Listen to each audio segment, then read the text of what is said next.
بسم الله الرحمن الرحيم يسبح لله ما في السماوات وما في الأرض الملك القدوس العزيز الحكيم هو الذي بعث في الأميين رسولا منهم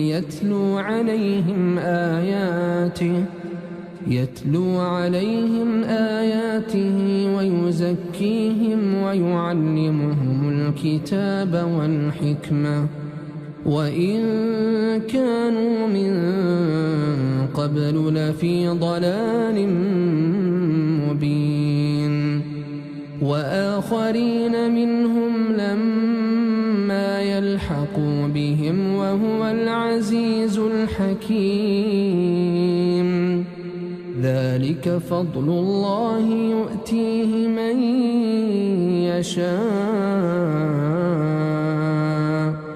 والله ذو الفضل العظيم मैं तेरी तबलीग को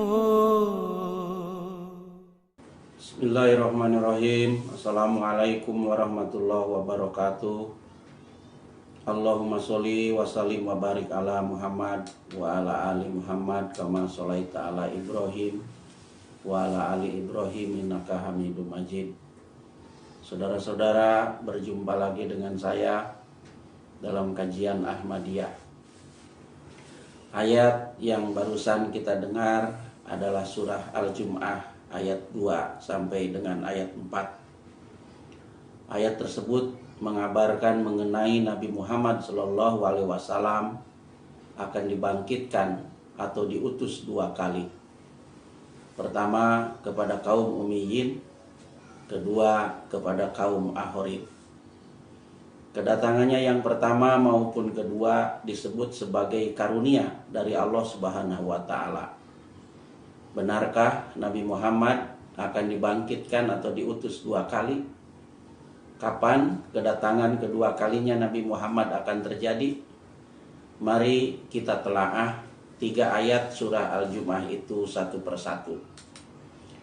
Ayat 2 terjemahannya sebagai berikut.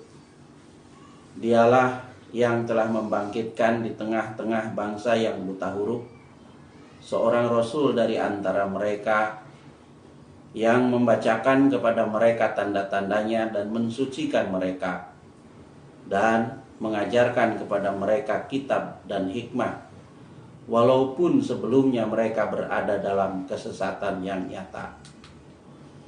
Para sahabat, tabi'in, ulama salafus salih dan ulama mutaakhirin semuanya sepakat seorang rasul yang dibangkitkan atau diutus Allah Subhanahu wa Ta'ala kepada kaum Ummiyin, bangsa yang buta huruf, adalah baginda Nabi Muhammad Rasulullah Shallallahu Alaihi Wasallam. Ummiyin artinya buta huruf. Kaum Ummiyin adalah kaum buta huruf. Bangsa Arab disebut Ummiyin karena ketika Nabi Muhammad SAW dibangkitkan atau diutus, mayoritas penduduknya buta huruf, tidak bisa membaca dan menulis. Sedikit sekali yang bisa membaca dan menulis. Jadi kaum Ummiyin sama dengan kaum buta huruf, sama dengan bangsa Arab. Al-Quran menyebut baginda Nabi Muhammad SAW juga sebagai Nabi Ummi. Ini tercatat di dalam surat Al-A'raf ayat 157-158. Disebut Nabi Ummi karena beliau berasal dari kaum Ummiyin dan diutus kepada kaum Ummiyin. Surat 62 ayat 2. Berkat bimbingan air samawi atau wahyu, baginda Nabi Ummi Muhammad SAW menjadi guru jagat dan bangsa Arab Ummiyin menjadi cahaya penerang dunia. Jadi kesimpulannya ayat 2 surah Al-Jum'ah, huwallazi ba'asa fil ummiyina rasulan minhum, mengisyaratkan kepada kedatangan pertama Nabi Muhammad SAW di tengah bangsa Arab. masa hayat beliau kurang lebih 61 tahun, antara 571 sampai dengan 632 Masehi. Hingga di sini jelas ya, Rasul yang dibangkitkan di tengah kaum ummiyin adalah baginda Nabi Muhammad Rasulullah Shallallahu Alaihi Wasallam. Sekarang kita masuk ke ayat 3. Ayat 3 surah Al-Jum'ah terjemahannya sebagai berikut. Dan dia akan membangkitkannya pada kaum lain dari antara mereka yang belum bertemu dengan mereka. Dan dialah yang maha perkasa, maha bijaksana. Huruf wawu pada kalimat wa'ahorina minhum dalam kaidah bahasa Arab adalah wawu ataf, wawu permulaan, yang berhubungan dengan kata ummiyin pada ayat sebelumnya. Karena itu, jika dilengkapkan, ayat 3 surah Al-Jum'ah itu akan berbunyi wahwallazi ba'asa fi ahorina rasula minhum lamma yalhaqu bihim wahwal azizul hakim. Dan dia juga akan membangkitkannya, Rasul yang diutus pada kaum ummiyin itu, kepada kaum lain atau kaum akhorin dari antara mereka yang belum pernah bertemu dengan mereka kaum ummiyin. Dan dialah yang maha perkasa, maha bijaksana. Dengan demikian, ayat 3 surah Al-Jum'ah jelas sekali mengatakan dia Allah Subhanahu wa Ta'ala yang telah membangkitkan atau mengutus Rasulullah kepada kaum ummiyin. Dia Allah Subhanahu wa Ta'ala juga akan membangkitkan atau mengutus lagi Rasulullah SAW kepada kaum akhorin. Kita telah mengetahui kaum ummiyin adalah kaum buta huruf, kaum Mekah, bangsa Arab. Lalu siapakah kaum akhorin itu? Dan kapan baginda Nabi Muhammad SAW dibangkitkan atau diutus kepada kaum akhorin itu? Hadrat Abu Hurairah radhiyallahu taala anhu meriwayatkan, kami sedang duduk-duduk bersama Nabi Shallallahu Alaihi Wasallam ketika surah Jum'ah diturunkan. Sahabat-sahabat bertanya, siapakah yang dimaksudkan wa'ahorina minhum dalam Al-Jum'ah ayat 3 itu? Beliau tidak menjawab, sehingga sahabat-sahabat bertanya sampai 3 kali. Di antara kami terdapat seorang bernama Salman dari Farsi. Kemudian Rasulullah SAW meletakkan tangannya di atas pundak Salman, seraya bersabda, jika iman telah terbang ke bintang Suraya, seorang lelaki atau 2 orang laki-laki dari antara orang ini, sambil menepuk-nepuk pundak Salman, akan mengambilnya kembali. Hadis riwayat Bukhari dalam sahihnya. Dari riwayat ini kita dapat mengetahui, menurut baginda Nabi Muhammad SAW, yang dimaksud wa'ahorina minhum itu adalah kaumnya sahabat Nabi SAW bernama Salman Al-Farisi. Sahabat Salman disebut Salman Al-Farisi karena beliau berasal dari Farsi, dari Persia, Iran sekarang. Lalu, kapan baginda Nabi akan datang kepada kaum akhorin itu? Baginda Nabi SAW menjelaskan kedatangannya kepada kaum akhorin akan terjadi bila iman telah terbang ke bintang Suraya. Iman telah hilang dari dada umat Islam. Apakah baginda Nabi datang secara langsung? Bukankah baginda Nabi telah lama tiada?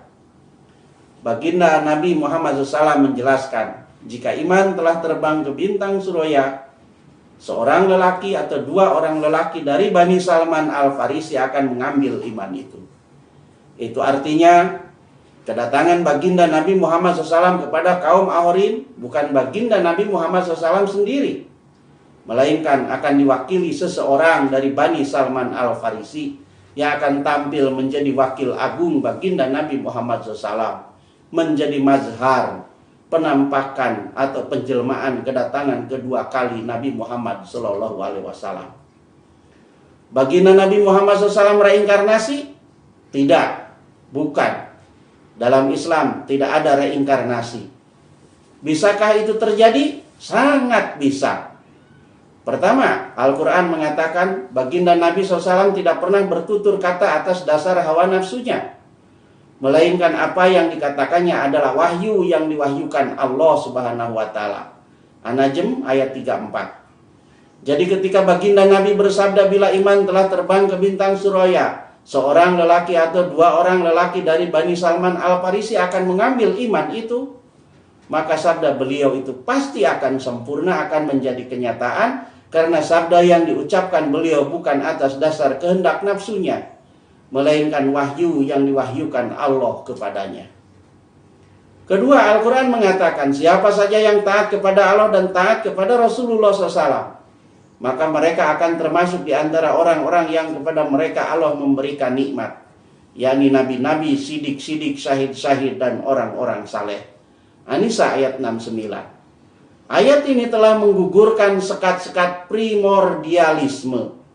Yang berhak mewarisi risalah baginda Nabi Muhammad SAW bukan hanya zuriat Nabi, Ahlul Bait, atau hanya bangsa Arab Quraisy, atau hanya kaum Muhajirin, atau hanya kaum Ansor, seperti anggapan beberapa kalangan umat Islam selama ini.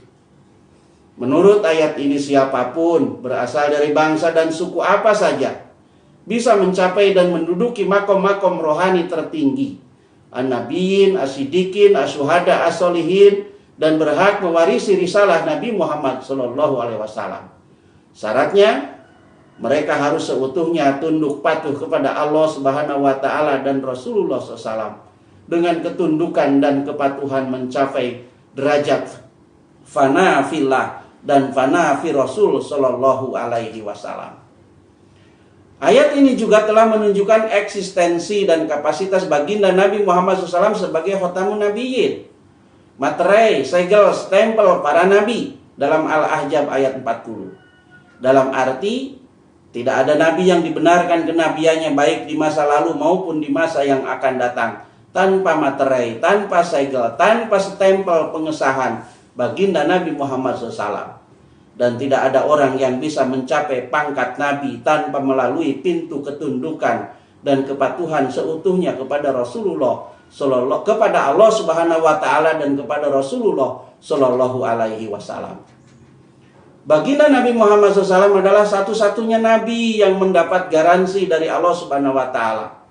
Jika diikuti, akan menjadikan orang yang mengikutinya menjadi nabi. Karena itu beliau dikenal dengan sebutan Nabi Muto atau nabi yang diikuti. Dan orang yang mengikutinya hingga ia menjadi nabi disebut Nabi Muti, nabi yang mengikuti. Nabi Muti ini adalah nabi yang menjadi nabi karena mengikuti Nabi Muhammad SAW. Tidak membawa syariat baru, hanya melaksanakan syariat baginda Nabi Muhammad Sallallahu Alaihi Wasallam. Ketaatan yang sempurna dengan tingkat ketaatan mencapai derajat fana fillah dan fana fi Rasul Sallallahu Alaihi Wasallam memungkinkan siapa saja, apalagi Bani Salman Al-Farisi yang telah mendapat rekomendasi baginda Nabi SAW, bisa mencapai makom rohani tertinggi. An-Nabiyyin menjadi zil bayangan, menjadi buruj cerminan, dan menjadi majhar penjelmaan kedatangan kedua kali Nabi Muhammad SAW, sehingga ia menjadi wakil agung baginda Nabi Muhammad SAW. Jadi kedatangan kedua kali baginda Nabi Muhammad SAW diwakili seorang atau dua orang lelaki dari Bani Salman Al-Farisi yang menjadi wakil agung baginda Nabi Muhammad SAW, menjadi mazhar penjelmaan kedatangan kedua kali Nabi Muhammad SAW. Sangat bisa terjadi. Dan Al-Quran surat An-Nisa 69 melegitimasi. Sekian. Wassalamualaikum warahmatullahi wabarakatuh. तुझको है एक पुर मंजिल की तलाश, मुझको एक आतिश फिशा पुरवल वला दिल की तलाश, मुझको एक आतिश फिशा पुरवल वला दिल की तलाश।